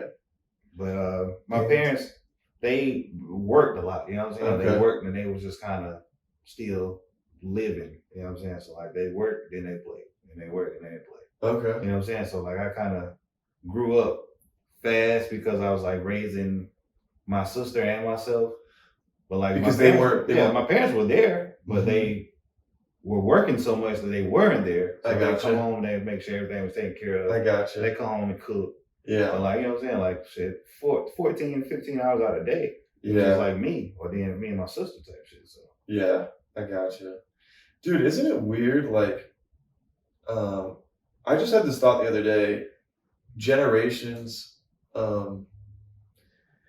like parents to grandparents, if each person lives, like let's say it's 100 years, there aren't that many generations until you get back to like the ancient history times. Yeah. Which is basically only 10 generations to the year 1000. Yeah, bro. So like a lot fucking changes by having kids and like how you raise them in a single generation. I just started the next generation of my last name, like my son. Yeah. You know what I'm saying? By him having his grandson, or him having his son, and so he started the newest generation. Right. Yeah, you know what I'm saying? And that's another 100 years of like, you know. With the last name, you know what I'm saying? So like, the name actually is carrying over. Does that mean something to you? Yeah, hell yeah. Yeah? It does. Yeah, I don't think a lot about my name passing on. Like, I've been so immature and not even, I'm needing to start thinking more like you.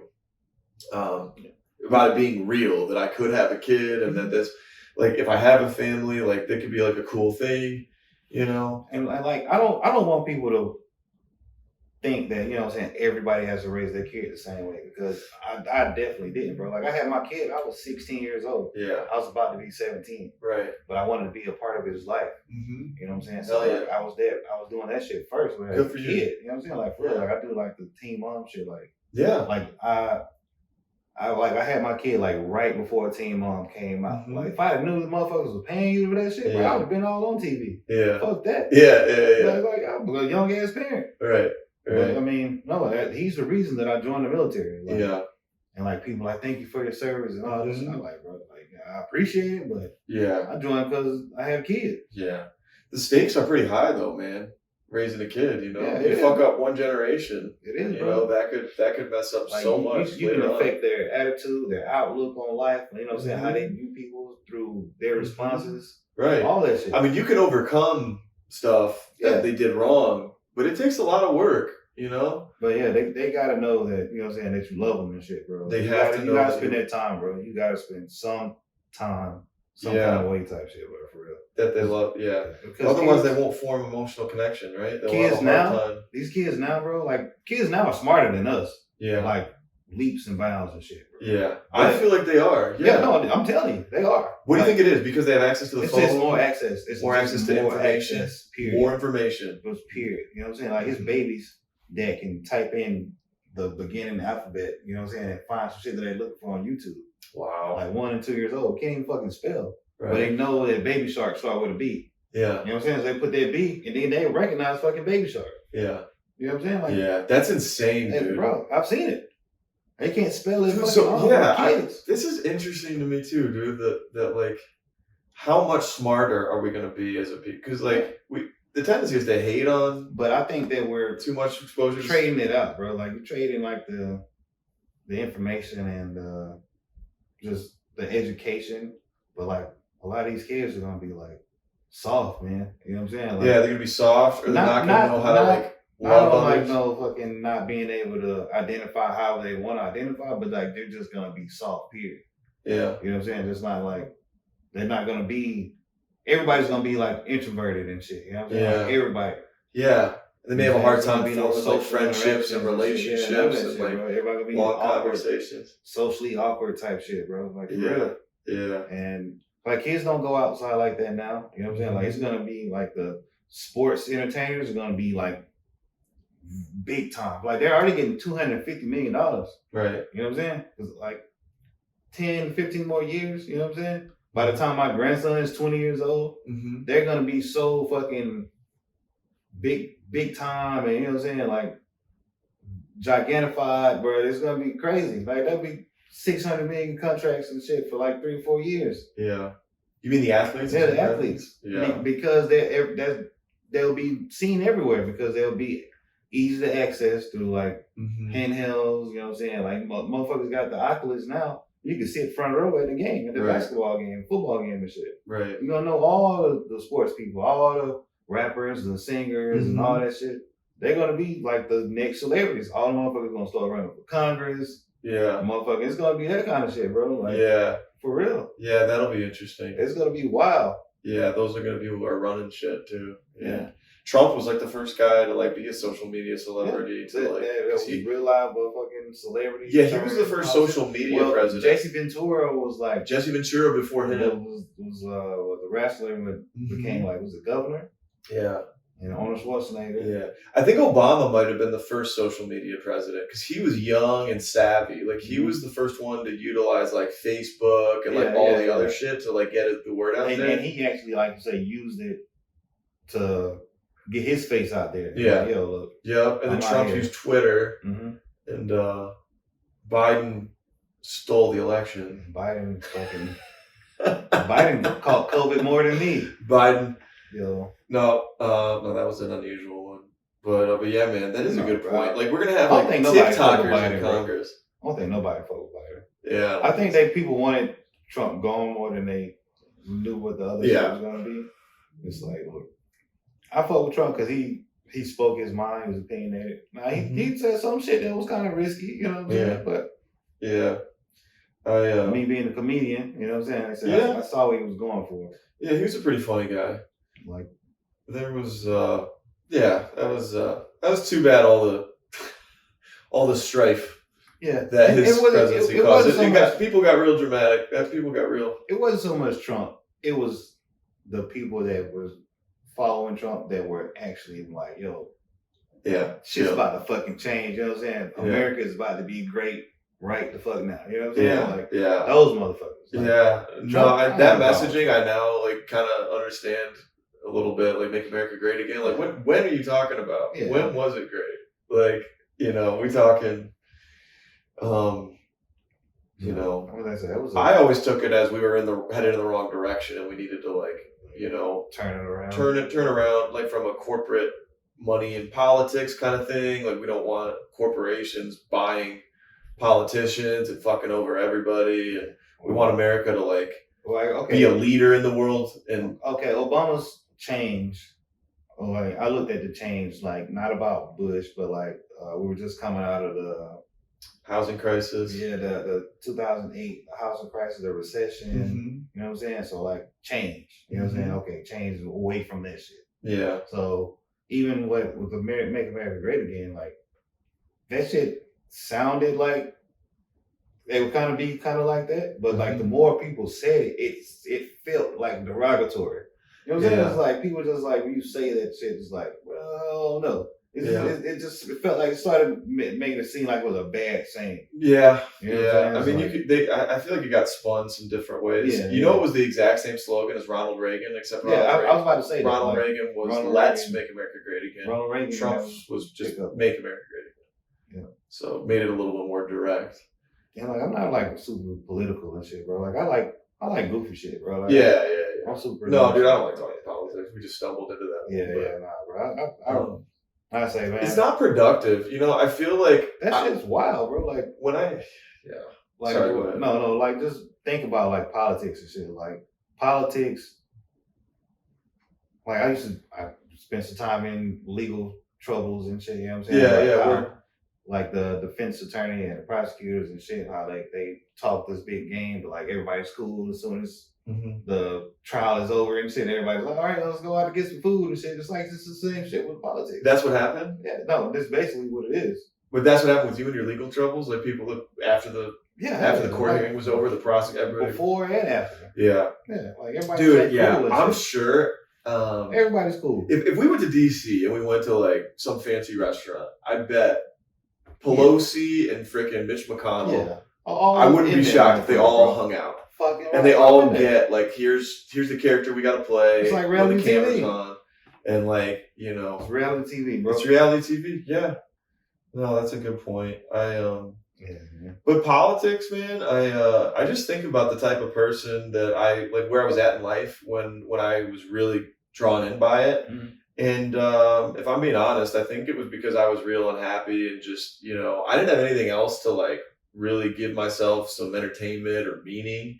So I was like, oh, well, I'll watch politics and I'll get real wrapped up in it and I'll tell myself this is important because it gives me purpose. Yeah, it got something to do with me. Yeah, exactly. And I didn't have to like come up with my own thing of like trying to honestly express myself or do some creative shit or make something or, you know, learn about somebody else.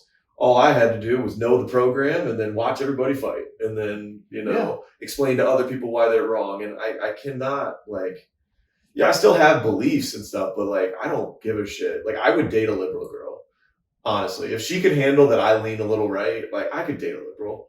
I don't care. Like it doesn't, I don't think anybody's political beliefs are like who they are. Definitely shouldn't be. I mean, if your identity is your political beliefs, then you should probably go to therapy. What's that? The liberal. What's the other one? What they call it? Liberal, conservative. Yeah, conservative and shit, bro. Like, I don't pay that shit no attention. Yeah. Like, I really the Republican, Democrat, all that shit, bro. Like, everybody's talking about the same shit, just in a different lane. Mm-hmm. Everybody's talking about the same shit, bro. Mm-hmm. There's too many fucking subdivisions and corners and counter corners, all these places, and everybody's working together. And to your point, like, you know, in real life, it rarely comes up. No. Like, when you're just out with people, with friends, with strangers, nobody's fighting. Yeah. Like, the most, you know what I'm saying? The craziest that the outfit you could probably get would be like, you're at a restaurant and some breaking news shit pop up, you know what I'm saying?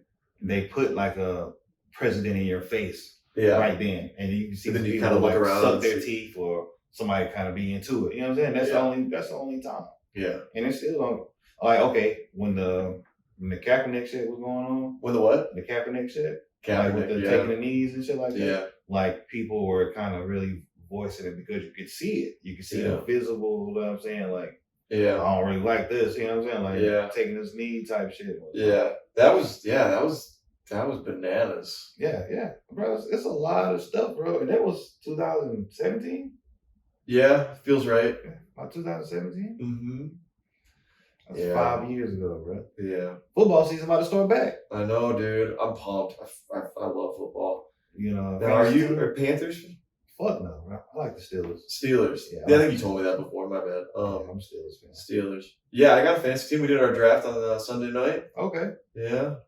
I feel pretty good. I got Brady on the squad. Okay. And who else do I have? Christian McCaffrey.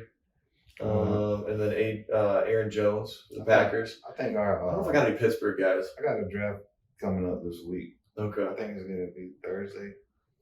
It's either Thursday or Friday. I ain't sure.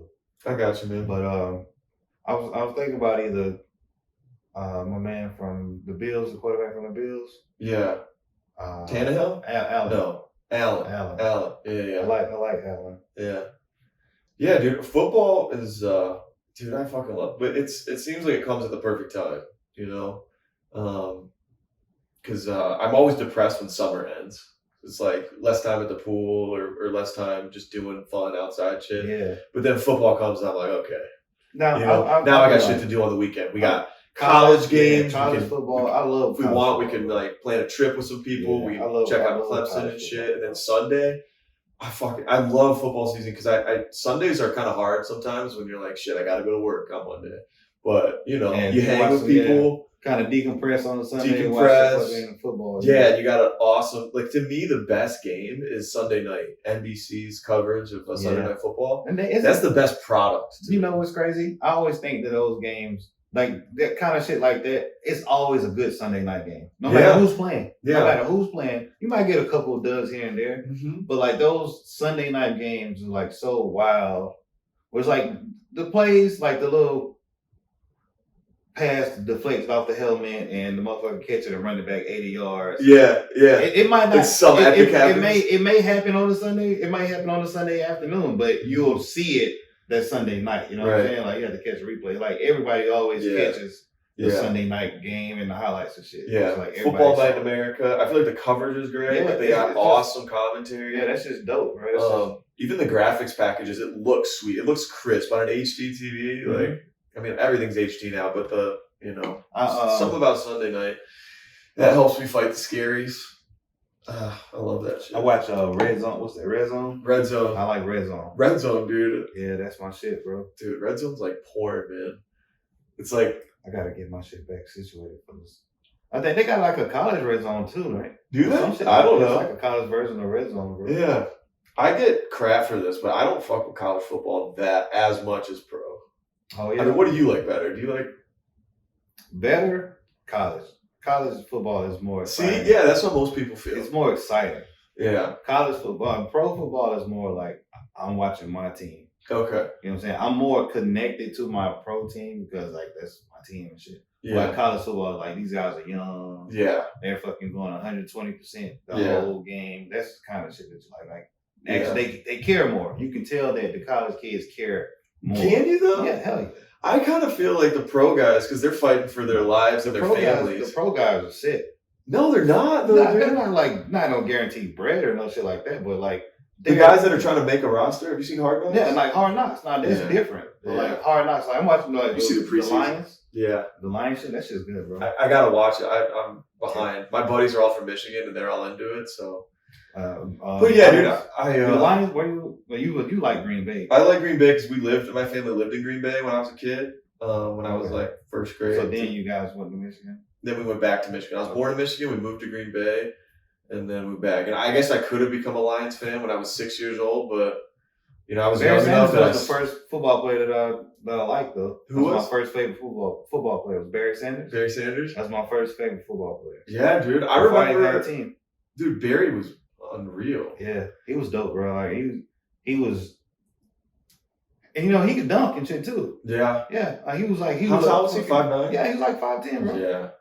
I remember my dad. My dad's short, so he would always say I'm as tall as Barry Sanders. That's a good flex, bro. Yeah. Or I'm taller than Barry Sanders. Yeah. But anyway, I remember in 95 or 96, Barry Sanders and Brett Favre both won the MVP. It was like a co-MVP award. Yeah. And Barry Sanders got he got the 2,000 yards in 97. Yeah. 98. I remember that at the old Silverdome. And 2,000 yards. And he retired early, man. He retired in his prime. Because he tired of playing for the fucking Lions. Yeah. And no, I'm not sure. No, I'm about to lie. I'm about to say the Steelers drafted Barry Sanders and traded him to the Lions, but that wasn't true. That's not true. Yeah. Did he play there his whole career then? Well, in Barry? Detroit? Yeah. Yeah. Yeah, man.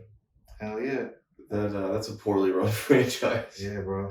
I feel bad for my buddies. Like, I want to like the Lions, fans. bro. They're so shitty, dude. I want to like the Lions because, like, the Bills are coming up now, but the Bills were kind of in that boat. Yeah. Like, motherfuckers wasn't, like, checking for the Bills and shit like that. Yeah. But, like, now the Bills are, like, contenders. Yeah, they're a fun team to watch. I like their jerseys, their swag. Yeah, they're a fun team to watch. And who else? With Tampa Bay, they usually okay.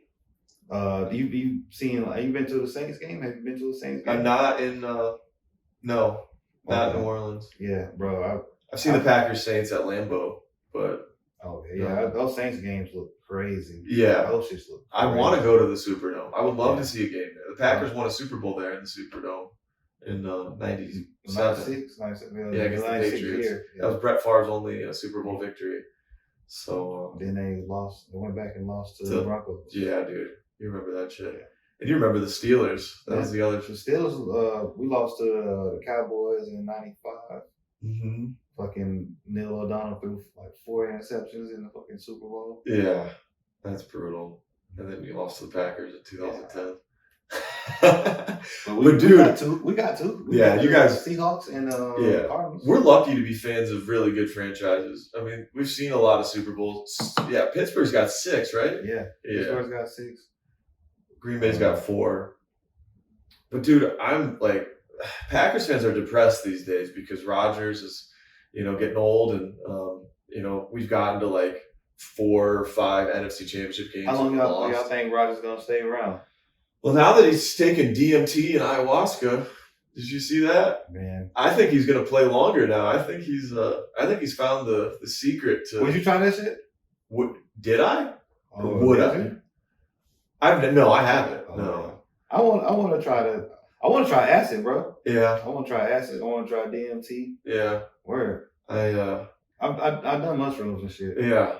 Yeah. Like, I want to try like that kind of shit, like the psychedelics. Yeah. Well, dude, if you're an overthinker about like who am I, what's my purpose, I mean, you'd get into that shit. That's part of. I think that's part of the reason I want to try that shit, bro.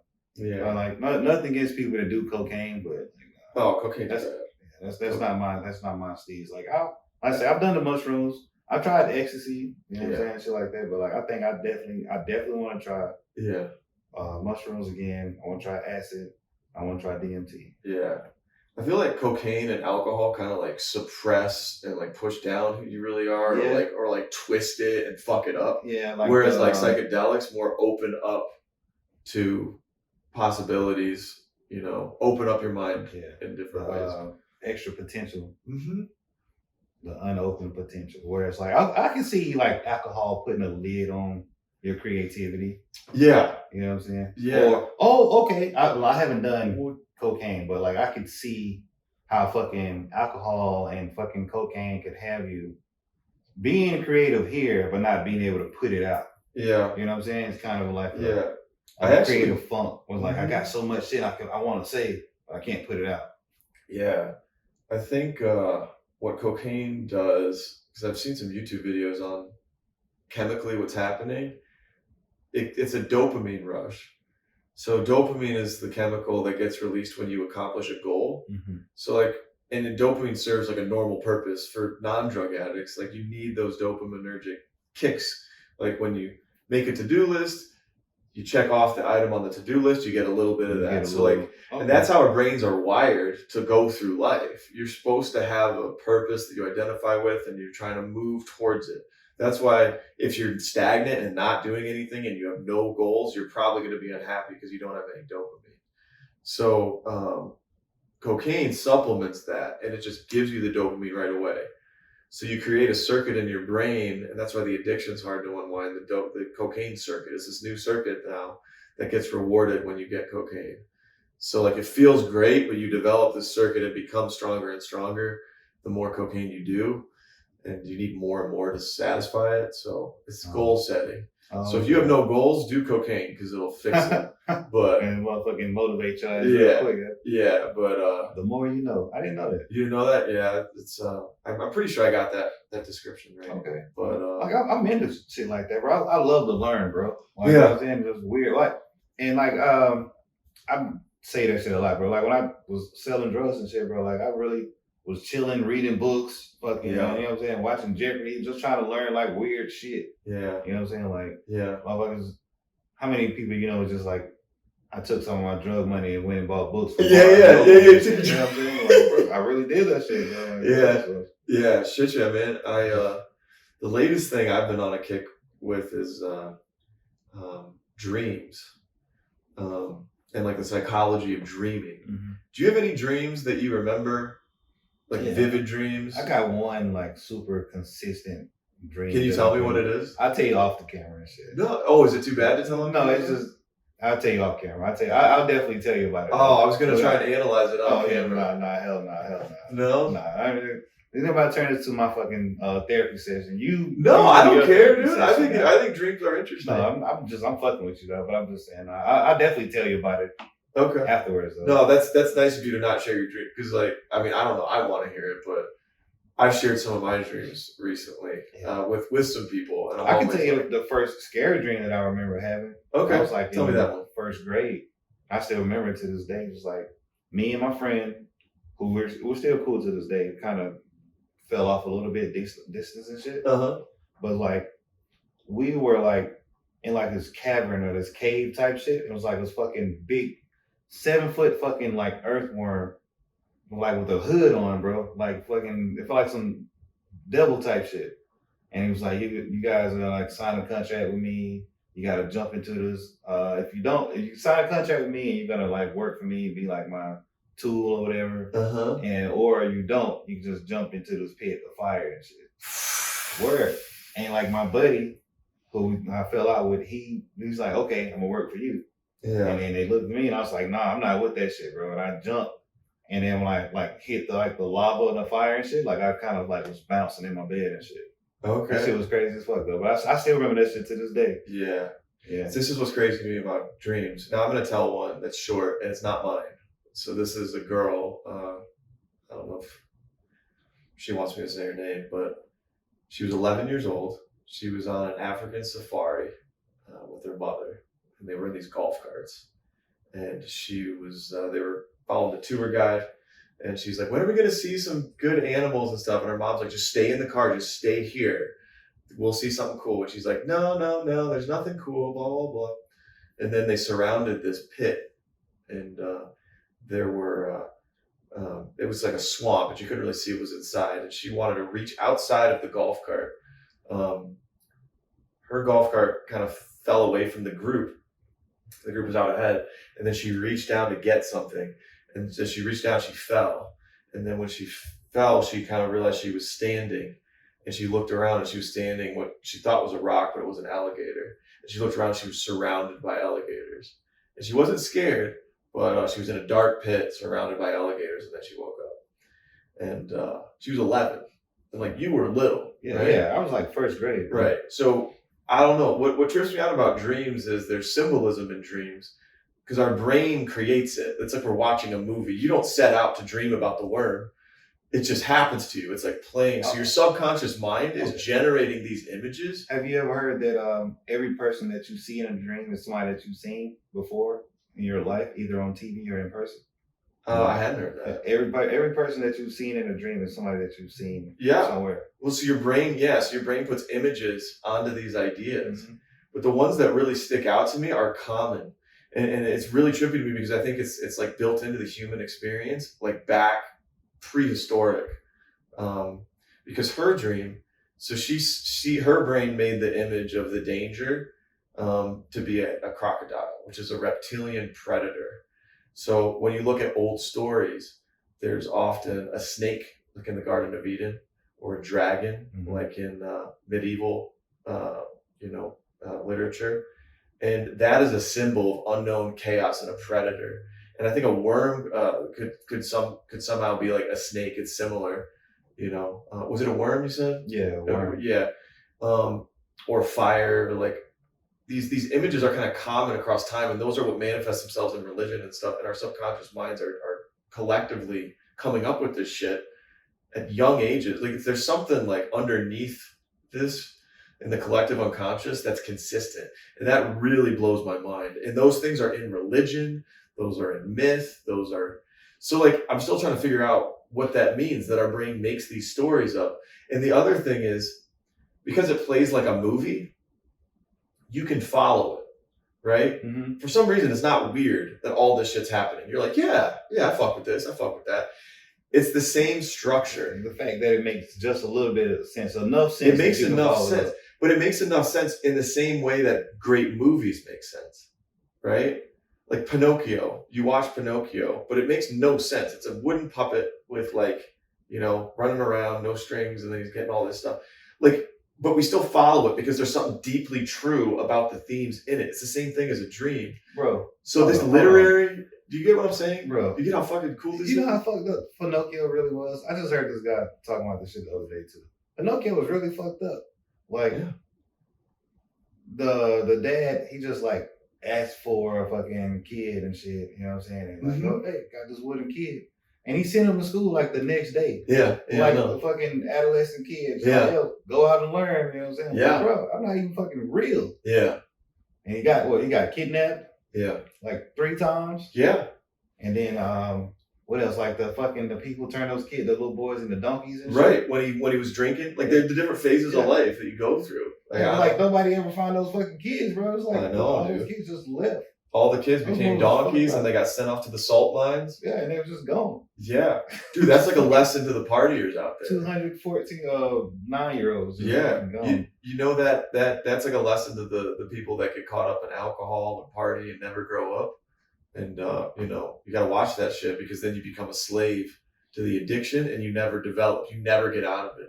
It's fucked up. I can see that, bro. So he escaped. They was putting that shit out there. They was laying that shit on thick, bro. Yeah. Oh shit.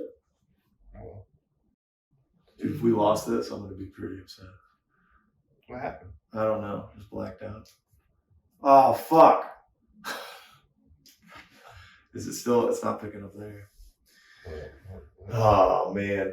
Wow. That's just our volumes and shit. Well, we'll see what happens. I hate this laptop. I'm replacing it. Damn it, dude. I'm gonna still try and do it with the phone data. So, or with just the phone audio. Okay. So, did you want to shout out real quick, as if we're ending it now? Yeah. So yeah, shout out to y'all for fucking with us. Hit me up on socials, any socials, Facebook or Instagram is Kyle Oren. It's KYLE space O apostrophe RENN.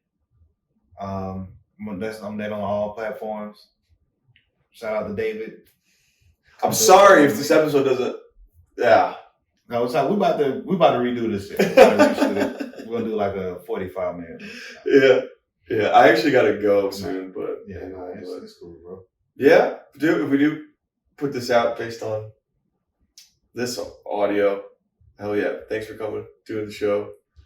Definitely, bro. Funny as shit. I could have kept going too. Yeah, it ain't no problem, bro. I really just want to chop it up and just make you damn trip and shit, man. Yeah. I'm trying to get on my conversational shit. Yeah. Thanks for coming, bro.